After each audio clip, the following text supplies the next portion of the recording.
Have you ever wondered what exists upon the edge of the mirror? Supposing in this case that the mirror represents a reflection on the environments or societies we reside in. Or perhaps the mirror refers to a reflection of ourselves. Regardless, only when we are pushed to the very edge of this perception do we begin to understand what is truly valuable to us. Well, in Mirror's Edge, you probably won't get this profound epiphany, but you can do cool parkour moves. Mirror's Edge to me was sort of like bouldering. Not because both heavily involve climbing, but more just that neither looked bad or dull per se, but they just never particularly stood out to me as something I'd love or get much out of. Then, out of the blue, comes a day that my mate Alan approaches and says, "Hey, you should play Mirror's Edge." And what do you know? It's pretty good, man. Bouldering being a more recent venture, I encountered a surprising amount of difficulty attempting to scale these cleverly crafted walls and experienced a somewhat nostalgic envy towards Faith, the main protagonist of Mirror's Edge, remembering how she always seemed to effortlessly jump from building to building, run sideways on walls, zip down metal wires and slide under pipes, made me want to boot up and play through the game all over again. And holy shit, does Mirror's Edge still hold up to this day. This game was made in 2008, so considering it is a 12-year-old game, playing it on my much bigger monitor in 2020, I was still in awe of the visual appeal Mirror's Edge has. I would even go as far as to say that I'm physically attracted to these crisp graphics, but I might wait 6 or so years before I go that far. Without the abundance of fancy particles or weather effects, the majority of what you see when playing is crisp, clean architecture dressed with a high contrast primary color palette that assists in directing the player just as much as it does bringing the game's city to life. Even the characters look surprisingly good for a 2008 game. Oh shit, Celeste. Hi Faith, welcome back. I would say long time no see, but it really hasn't been that long. Speaking of attractive,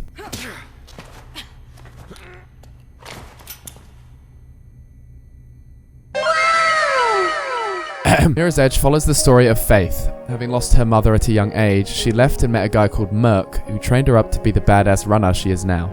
In a city controlled by an oppressive regime, runners operate independently from the city's security and surveillance, delivering private goods or sensitive information by foot. Anyway, basically this guy called Pope comes along as a new political candidate to challenge the existing oppressive mayor, but surprise surprise, Pope dies.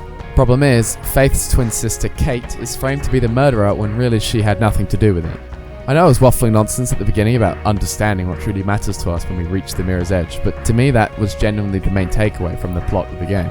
Nothing matters more to Faith than protecting Kate, and spoiler alert, the dramatic zoom-out ending where Faith and Kate, tiny specks compared with the endless illuminated city in front of them, alongside the game's signature theme song, Still Alive, really solidifies this. After losing friend after friend through betrayal or otherwise, all Faith has left is her sister Kate and her life.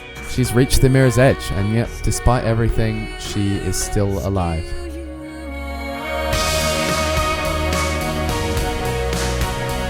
And parkour. Mirror's Edge is a parkour-driven, first-person 3D platformer, so gameplay revolves around using Faith's incredible mobility to navigate the city both indoors and out, with Merc relaying directions to you in an earpiece.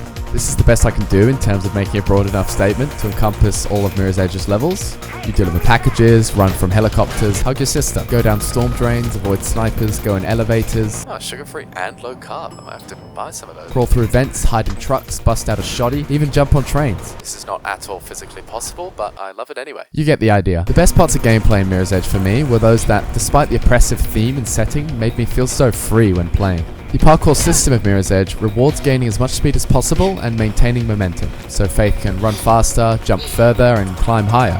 And thus, levels that let me fulfill this desire naturally stood out the most. On top of this, you got bad guys in helicopters chasing after you with seemingly infinite bullets. The tension really is electric, whether it be the sounds of glass shattering, Faith's panicked heavy breathing, bullet fire ahead of you, footsteps behind you, or the intense high-tempo soundtrack. Playing Mirror's Edge really gets you going, and with your life on the line, playing through some of these levels felt almost strategic in terms of having to look ahead and plan the route you're going to take.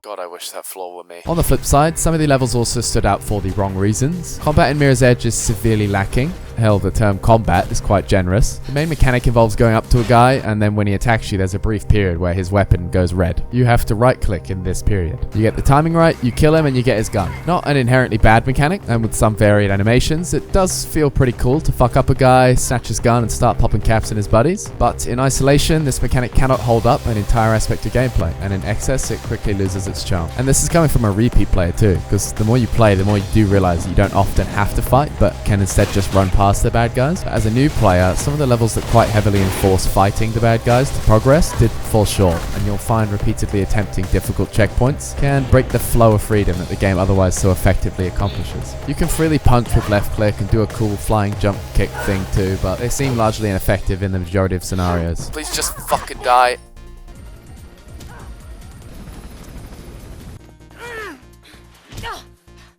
Oh. Cell? No. I tried to warn No. you. I'm sorry. You fucking... Considering Mirror's Edge is a relatively short game as it is, I personally don't mind the addition of combat capabilities to broaden the scope of gameplay a bit, but this ain't it, Chief. I think the addition of more melee mechanics that flow in nicely with high-speed running would feel awesome, even if it meant just stunning enemies and leaving them in your wake instead of killing them. A few reviews I've seen also criticize the indoor levels, in which gameplay almost becomes a puzzle where you have to work your way up to the roof of a warehouse, through a boat's ventilation system, or down an elevator shaft. And while I don't think they're quite up to par with their outdoor counterparts, I actually quite liked the trial and error process of working out how to get through these varied scenarios, especially because I didn't necessarily have to die and respawn every time I failed in order to re-attempt, like the combat sections. That said, in retrospect, they occasionally felt quite linear, having one evident path to completion. Perhaps the widening of potential ways to get to the end would bring these levels up to par. I would also recommend turning off runner vision in the settings, unless you're really struggling to progress. It turns certain objects red to help you guide through levels, but it felt like a bit too much hand-holding in my opinion, and risks making the game feel more linear, when in reality, a lot of the levels do have a ton of diversity to how you approach them. All things considered, I'ma have to give Mirror's Edge a 7.5.